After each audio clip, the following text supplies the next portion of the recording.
untuk KM pimpin doa terlebih dahulu. Latihan sebelum belajar, mari kita berdoa terlebih dahulu. Berdoa dalam hati, berdoa selesai. Baik, terima kasih ya untuk KM. Nah, sebelum kita belajar, Ibu absen dulu ya. Aldi Maulana Hadir. oke. Terus Eka Nuraini Hadir. Julfa Hawari terus Zahra Hadir. oke, hadir semua ya, alhamdulillah. Nah, sekarang kita mulai pembelajarannya. Ada yang tahu sekarang kita akan belajar tentang apa? Sistem pencernaan. Ya benar, kita akan belajar tentang Sistem pencernaan. Pada apa? Pada manusia. Manusia ya. Pada manusia. Nah, sebelum kita belajar, ada beberapa hal yang harus kita perhatikan. Nah, di sini tujuan pembelajaran untuk materi tentang sistem pencernaan. Nah, yang pertama, peserta didik harus mampu membedakan antara sistem pencernaan secara kimiawi dan juga mekanis. Lalu peserta didik juga harus tahu mana saja organ-organ yang termasuk sistem pencernaan dan juga kelenjar-kelenjar yang termasuk pada sistem pencernaan. Kemudian peserta didik juga harus bisa membedakan jenis-jenis makanan yang zat-zatnya termasuk ke dalam sistem pencernaan. Dan kemudian peserta didik juga harus tahu terkait gangguan atau penyakit yang terjadi pada sistem pencernaan ya. Nah, untuk materi sistem pencernaan ini akan dilakukan sebanyak 4 kali pertemuan. Nah, untuk pertemuan pertama, Ibu akan menjelaskan terkait jenis-jenis zat pada makanan dan juga tentang organ-organ yang menyusun sistem pencernaan pada manusia ya. Nah, oke. Kalian ada yang tahu gak kenapa kita harus makan? Biar tidak mati. Iya benar. Ada lagi?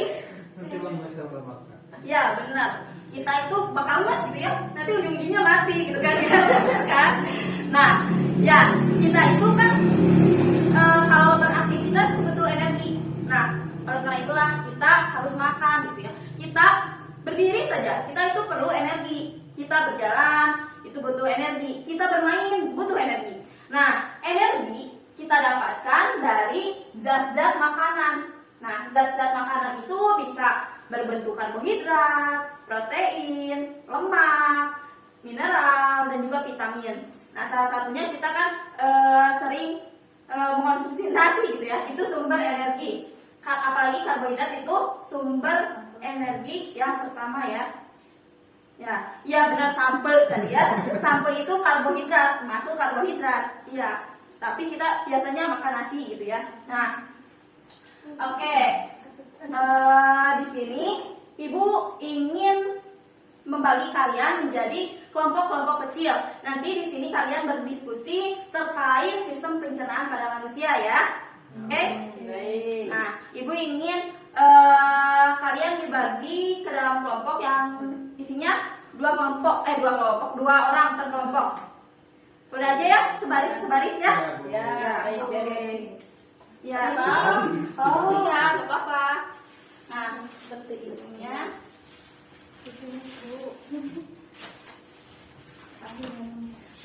Nah, di sini Ibu ada LKPD gitu ya. Nanti kalian lihat dulu. Kelompok 1, ini kelompok 2. Oke.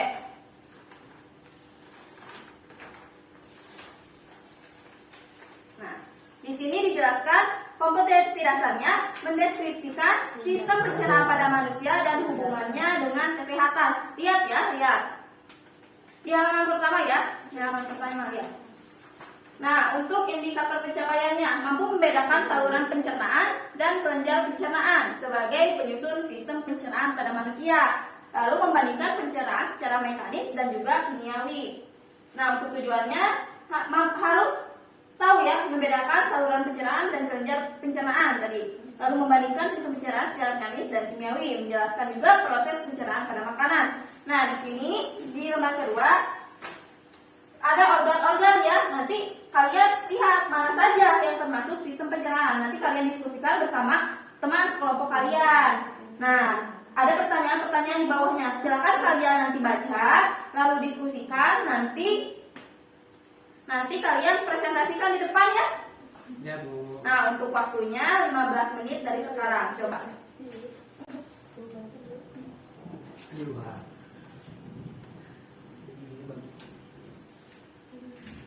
Sok ya, diskusikan selama 15 menit. Pencernaan iya mana wae gitu.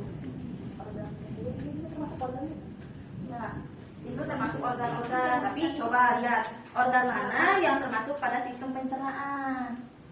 2, 3,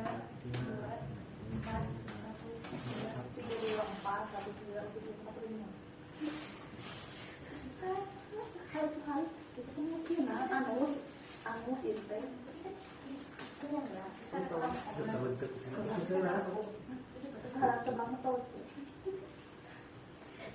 Bu, iya, boleh ganti kelompok nggak Bu? Kenapa emang teman-teman capek kamu capek?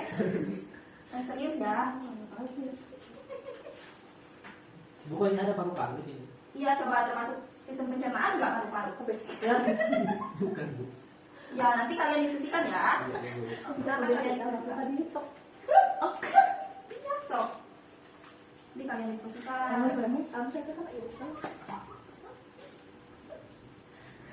Apa itu kok anda masuk ke apa tuh? Kamu kritis banget ya.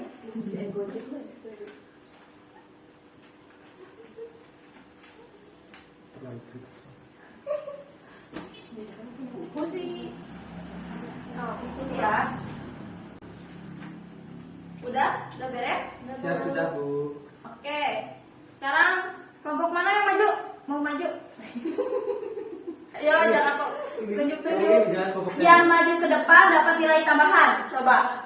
Ada yang mau ke depan nggak? Jarang, Bu, jarang dari Tadi Bu, dari tadi Bu, pinter banget Bu asli. Boleh, siapa? Aldi saja. Udah sok cepat ke depan. Sok jelaskan tadi kamu diskusi apa terkait itu bersama tadi diskusi tentang Ada salibak ya. sistem pencernaan manusia, tahapannya, susunannya. Pokoknya kalau kita makan nanti bakal Ya. mana gitu ya. Tadi dari mulut, terus kita makan dari mulut, terus terus ini ke apa? Membuat kerongkongan, Ya. terus ke lambung,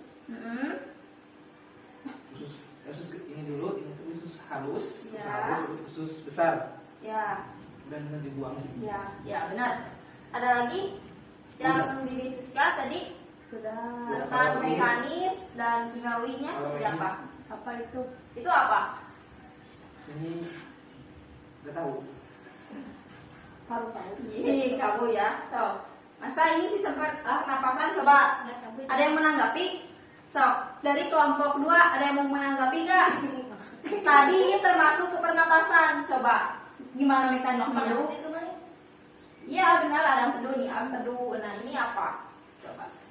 Ulu hati. Hati. Ya, ini tuh pankreas ya. Pankreas. Untuk apa? Ke ibu tuh ya, sistem pankreas. Ini nanti kita jelaskan. Oke, terima kasih kelompok 1 boleh duduk. Tepuk tangan dulu. Kasih ya. Nah, tadi udah dijelaskan ya oleh kelompok 1. Nah, ibu akan jelaskan kembali terkait sistem pencernaan. Di sini tuh ada pencernaan terbagi menjadi 4 tahapan gitu ya, dimana pertama kita ada mengolah dulu makanan, mengunyah makanan, kemudian kita menelannya, kita menyerapnya, dan kemudian nanti dibuang.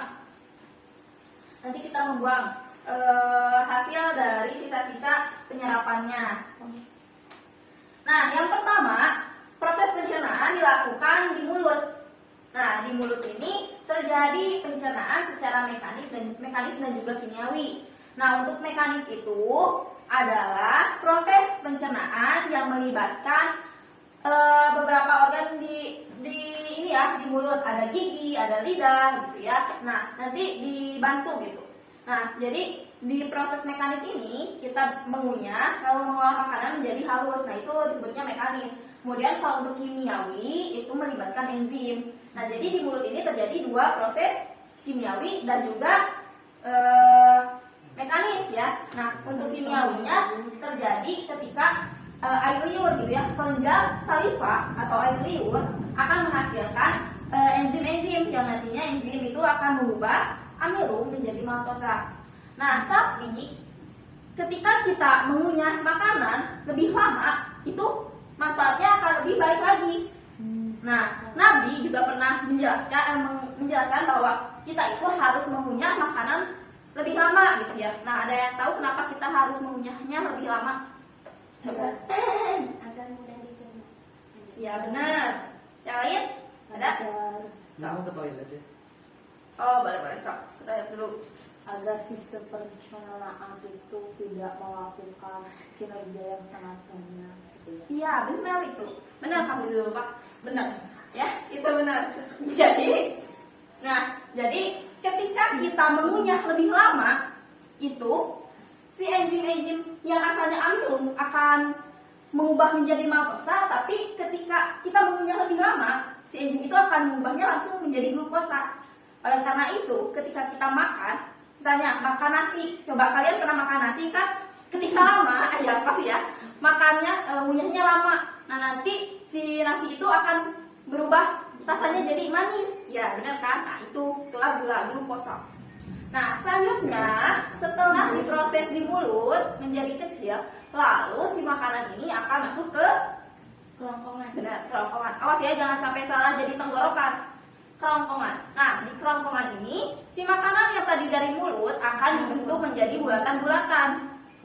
Izin masuk. Ya boleh, silakan.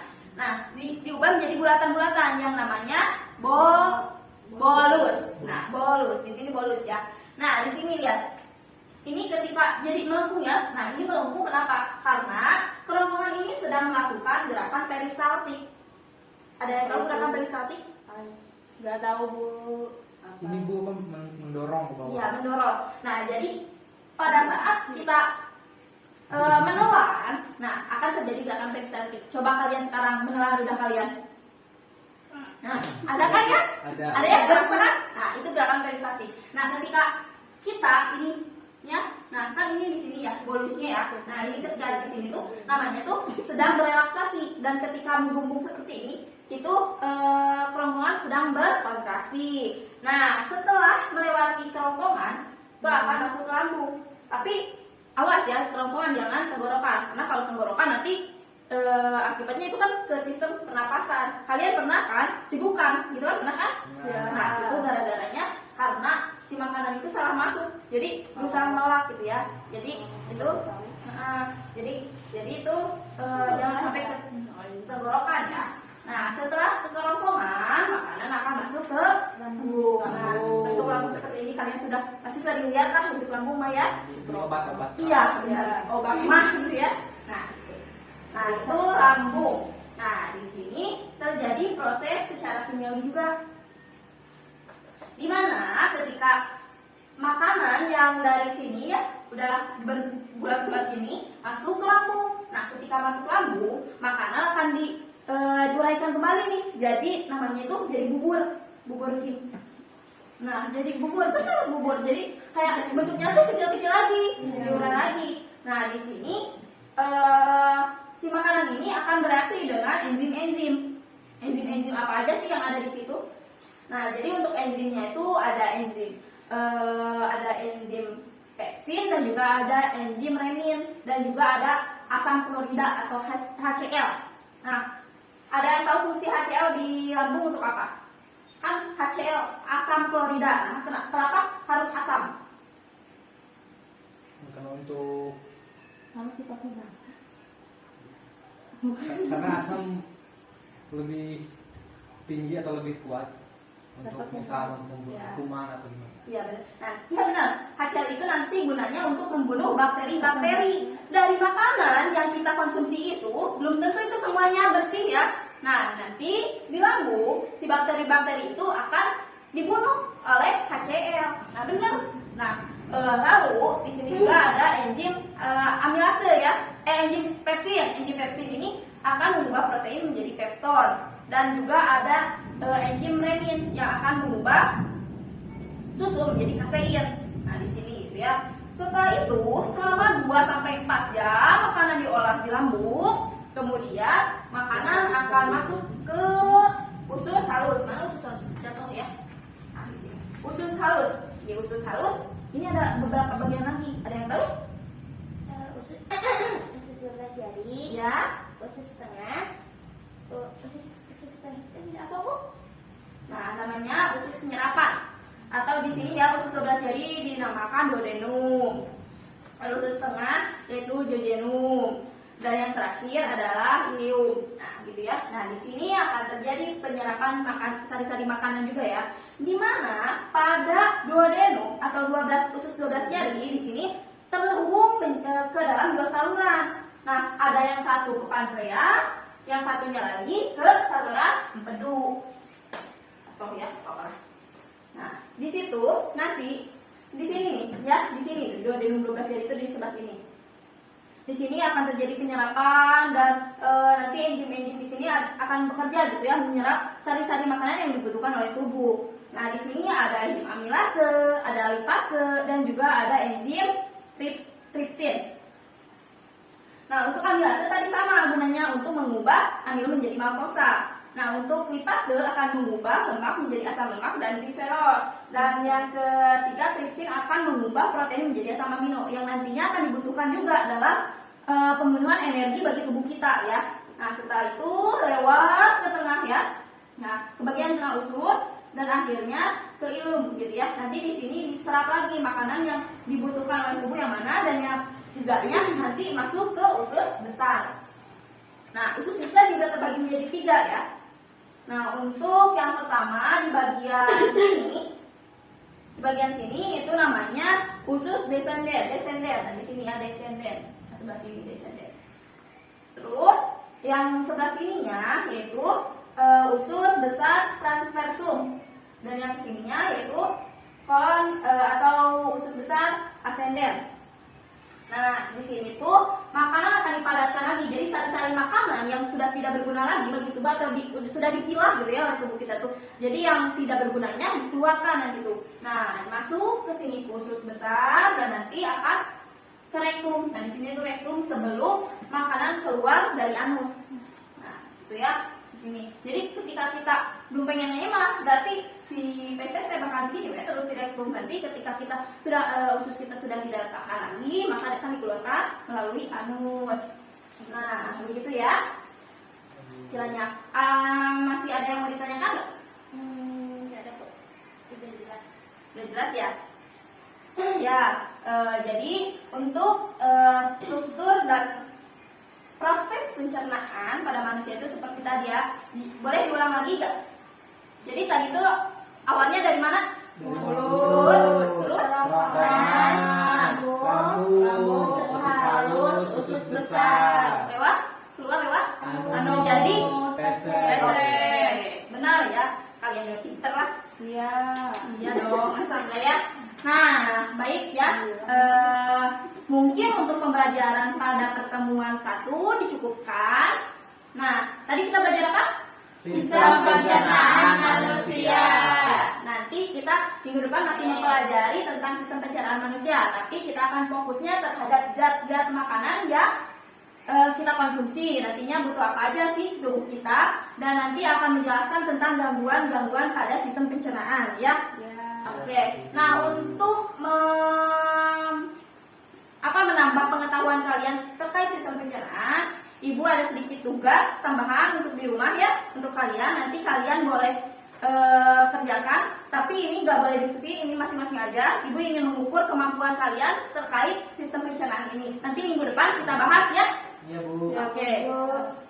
Nih, ada soal terkait pencernaan. Ya, kerjakan teman-teman kalian. Oke, itu buat tugas di rumah ya. Oke, sekarang rapikan dulu barang-barangnya. Ya, pulang. Kita pulang ya. Oke, terima kasih untuk pembelajaran kali ini. Kalian sangat luar biasa, sudah memahami terkait struktur organ yang menyusun pada sistem pencernaan. Tadi diskusinya juga sangat berjalan dengan baik ya, kalian paham gitu terkait ini. Untuk pertemuan kali ini dicukupkan. Silakan kepada KM untuk memimpin doa setelah belajar dan doa untuk pulang. Ya, sebelum pulang, mari kita berdoa dalam hati, dimulai. Berdoa selesai. Beri salam. Assalamualaikum warahmatullahi wabarakatuh. Waalaikumsalam warahmatullahi wabarakatuh. Terima kasih, hati-hati di jalan. Salamkan salam saya kepada orang tua kalian. Wassalamualaikum warahmatullahi wabarakatuh.